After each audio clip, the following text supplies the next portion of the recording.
Hai semuanya, untuk kali ini saya akan membahas latihan soal yang kemarin sudah kita kerjakan, yaitu ada 5 soal yang untuk kali ini akan saya bahas satu persatu.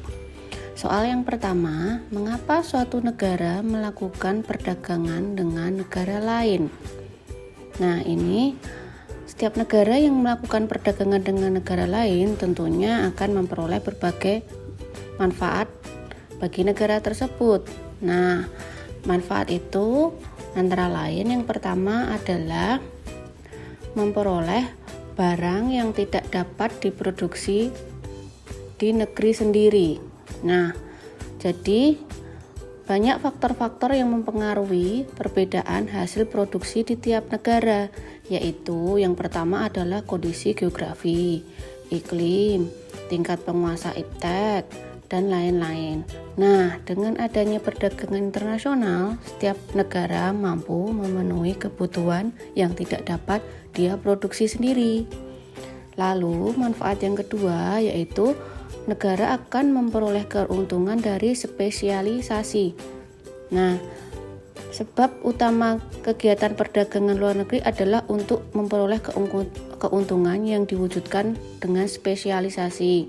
Nah, karena walaupun suatu negara dapat memproduksi suatu barang yang jenisnya sama dengan negara lain, tapi ada kalanya lebih baik apabila negara tersebut mengimpor barang dari luar negeri. Sebagai contoh, misalkan Amerika Serikat dan Jepang.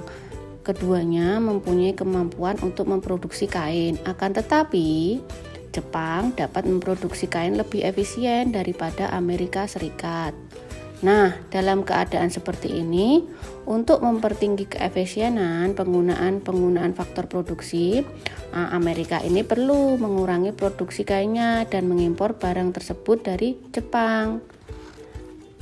Manfaat yang ketiga adalah memperluas pasar dan menambah keuntungan. Nah, terkadang para pengusaha itu tidak menjalankan mesinnya dengan maksimal karena mereka khawatir akan kelebihan produksi yang mengakibatkan turunnya harga produk mereka. Nah, dengan adanya perdagangan internasional, pengusaha dapat menjalankan mesinnya secara maksimal dan menjual kelebihan produk tersebut ke luar negeri. Nah, untuk manfaat yang selanjutnya atau alasan yang selanjutnya adalah transfer teknologi modern. Nah, dengan perdagangan luar negeri ini memungkinkan suatu negara untuk mempelajari teknik produksi yang lebih efisien dan cara-cara yang lebih modern dari negara lain. Untuk selanjutnya, saya akan membahas jawaban pertanyaan kedua, yaitu sebutkan pengelompokan barang ekspor. Dalam transaksi perdagangan ekspor, seorang eksportir banyak berhubungan dengan berbagai instansi atau lembaga yang menunjang terlaksananya transaksi ekspor tersebut. Seorang eksportir harus tahu komoditas yang akan diekspor termasuk komoditas yang mana, karena masing-masing kelompok komoditas itu memiliki persyaratan yang berbeda. Nah, secara umum pengelompokan barang ekspor itu adalah sebagai berikut. Yang pertama adalah barang yang diatur tata niaga ekspornya. Yang kedua, barang yang diawasi ekspornya. Yang ketiga, barang yang dilarang ekspornya. Yang keempat, barang yang bebas ekspornya. Nah, saya akan bahas satu persatu apa yang dimaksud dengan barang yang diatur tata niaga ekspornya. Nah, barang yang diatur tata niaga ekspornya adalah pengelompokan barang yang ekspornya hanya dapat dilakukan oleh perusahaan yang telah memperoleh pengakuan sebagai eksportir terdaftar dari Menteri Perindustrian dan Perdagangan atau Memperindak. Nah, lalu yang kedua adalah barang yang diawasi ekspornya. Nah, barang yang diawasi ekspornya adalah barang yang ekspornya hanya dapat dilakukan oleh perusahaan yang telah memperoleh persetujuan dari Memperindak atau pejabat yang ditunjuk dengan mempertimbangkan usulan dari instansi pembina teknis.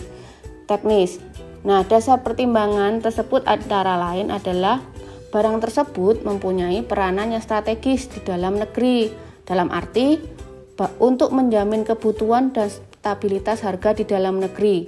Nah, barang tersebut dapat dilakukan ekspor apabila ada kelebihan produksi setelah dikurangi kebutuhan di dalam negeri. Misalnya pupuk, minyak, dan gas bumi, kelapa sawit, benih ikan bandeng, dan sebagainya. Pengelompokan yang 3 adalah barang yang dilarang ekspornya, yaitu barang yang tidak boleh diekspor. Jenis-jenis barang yang dilarang ekspornya antara lain hasil perikanan, binatang liar yang hidup, tumbuhan alam, atau barang-barang kuno yang dilindungi yang bernilai kebudayaan. Yang keempat adalah barang yang bebas ekspornya. Barang yang bebas ekspornya tentu saja barang yang tidak termasuk dengan pengelompokan barang yang diatur, diawasi, dan dilarang ekspornya. Dengan demikian, ekspornya dapat dilakukan oleh setiap perusahaan atau perorangan yang telah memiliki persyaratan-persyaratan yang ditentukan. Lalu, kita lanjutkan dengan pembahasan jawaban pertanyaan nomor 3, yaitu sebutkan syarat bagi perusahaan atau perorangan yang ingin melakukan ekspor barang. Syarat yang pertama adalah surat izin usaha perdagangan atau disingkat dengan SIUP, atau tanda daftar usaha perdagangan yang disingkat dengan TDUP. Syarat yang kedua yaitu izin usaha dari departemen atau lembaga pemerintahan berdasarkan peraturan perundang-undangan yang berlaku. Syarat yang ketiga adalah tanda daftar perusahaan. Yang keempat adalah API atau angka pengenal impor, atau APIT, angka pengenal impor terbatas.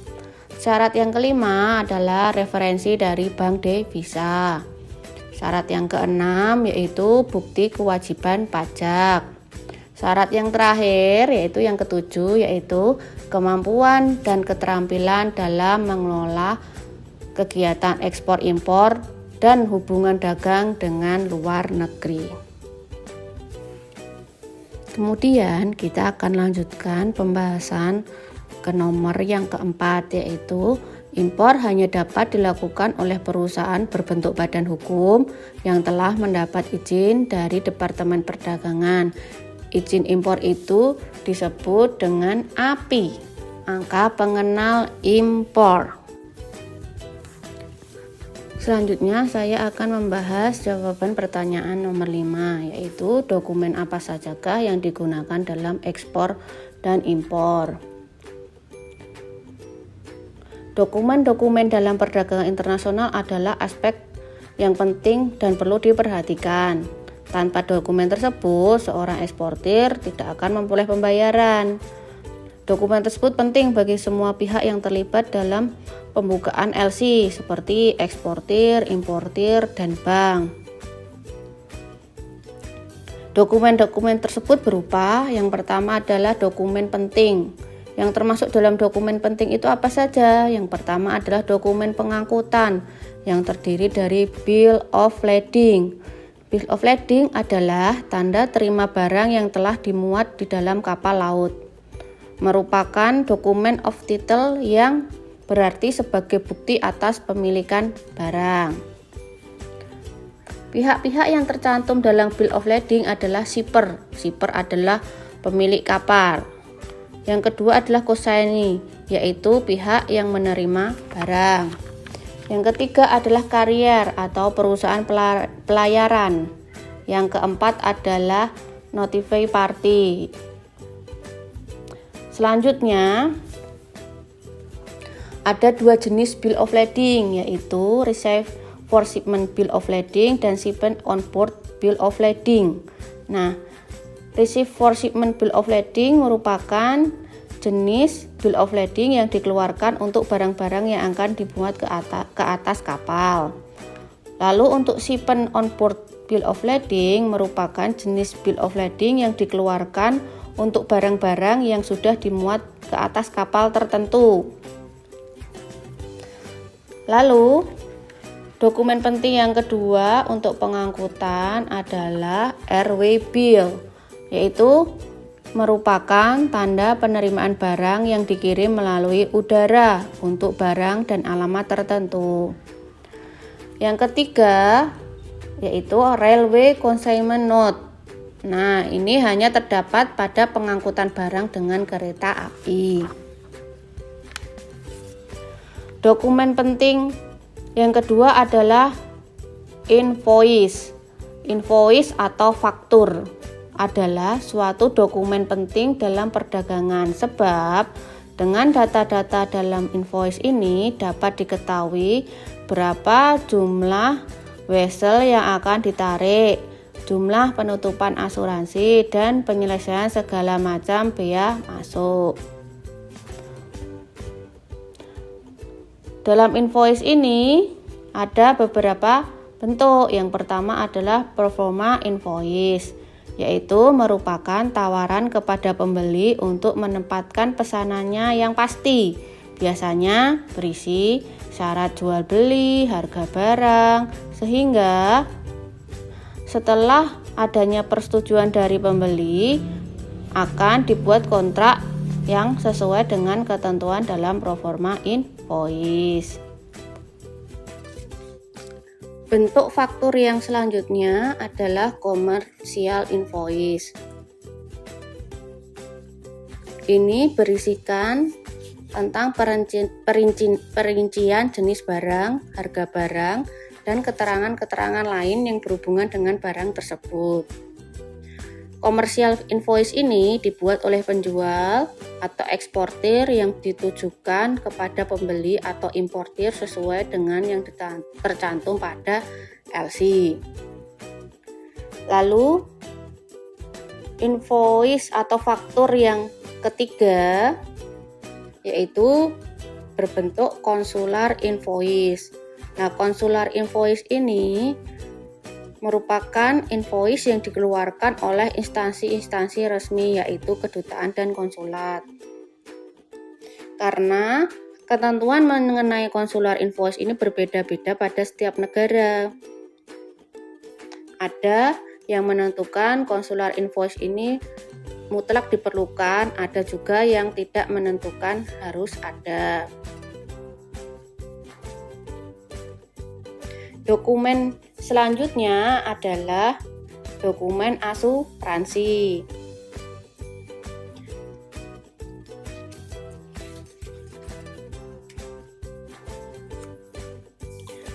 Dokumen asuransi ini terdiri dari 3 bentuk, yaitu insurance policy, insurance certificate, dan cover note. Insurance policy yaitu merupakan kontrak asuransi barang-barang yang akan diangkut dengan kapal atas nama si tertanggung atau pembayar premi. Dokumen asuransi yang kedua yaitu insurance certificate, yaitu merupakan surat keterangan yang menerangkan bahwa barang tertentu yang diangkut telah dilakukan penutupan transaksi. Dokumen asuransi yang ketiga yaitu cover note, merupakan pemberitahuan dari sebuah perusahaan asuransi yang menyatakan suatu telah ditutup, menunggu, atau dikeluarkan. Dokumen selanjutnya adalah dokumen tambahan. Dokumen tambahan ini dikeluarkan untuk memperkuat dan menunjang keterangan yang terdapat di dalam dokumen penting, yaitu pertama, packing list. Packing list adalah daftar pengepakan yang berisi daftar perincian barang yang dipakai, jenis dan jumlah satuan barang yang terdapat dalam tiap kontainer. Dokumen tambahan yang kedua adalah Certificate of Origin, yaitu merupakan surat pernyataan yang dikeluarkan oleh instansi yang berwenang dan ditandatangani untuk membuktikan atau menerangkan negara asal suatu barang. Instansinya misalkan Departemen Perdagangan, Kantor Dagang, dan Bea Cukai. Lalu dokumen tambahan yang ketiga adalah Certificate of Inspection, yaitu surat keterangan tentang keadaan barang seperti mutu barang, jenis barang, harga barang yang dikeluarkan atas permintaan eksportir atau instansi lain yang membutuhkan. Yang keempat adalah Certificate of Quality. Sertifikat quality ini dibuat oleh Badan Penelitian dan Pengembangan Industri. Berisi hasil analisis barang-barang dari laboratorium. Nah, dokumen ini atau Certificate of Quality itu disiapkan apabila LC mensyaratkannya. Lalu yang selanjutnya adalah Manufacturer Quality Certification, yaitu surat pernyataan yang dibuat oleh produsen dan menyatakan bahwa barang tersebut adalah hasil produksinya dan membawa merek dagangnya atau trademark. Dokumen tambahan selanjutnya adalah Certificate of Analysis yang menerangkan bahan-bahan dan proporsi bahan yang terdapat dalam barang-barang tertentu yang diharuskan pemeriksaannya, misalkan bahan kimia atau obat-obatan. Lalu weight certificate. Nah, dokumen ini merupakan suatu pernyataan yang berisi perincian lengkap mengenai jenis, jumlah satuan, berat kotor, berat bersih tiap kemasan. Dokumen tambahan selanjutnya adalah measurement list atau daftar ukuran. Nah, daftar ukuran ini berisi ukuran dan takaran dari tiap kemasan yang biasanya menyebutkan volume dari tiap kemasan. Lalu ada juga dokumen tambahan Sanitary Health and Veterinary Certificate. Yang ini dokumen ini menyatakan bahwa bahan ekspor tanaman-tanaman atau bagian dari hasil tanaman itu telah diperiksa dan telah bebas dari penyakit. Dokumen tambahan selanjutnya adalah draft atau bill of exchange atau kita sering dengar dengan wesel. Nah, wesel ini sebagai alat pembayaran. Lalu dokumen yang lainnya adalah freight forwarder receipt, yaitu tanda terima yang berfungsi sebagai tanda penerimaan barang. Lalu selanjutnya ada delivery order. Delivery order ini dikeluarkan oleh bank sebagai perintah atau order kepada gudang untuk menyerahkan barang tersebut kepada pihak. Dokumen selanjutnya adalah warehouse receipt. Nah, itu juga tanda terima yang dikeluarkan oleh gudang atas penerimaan barang. Dokumen tambahan yang terakhir adalah trust receipt. Nah, yaitu suatu dokumen yang digunakan oleh seorang importir untuk mendapatkan dokumen pengapalan. Nah, sekian. Ini sudah 5 pembahasan dari soal saya jelaskan.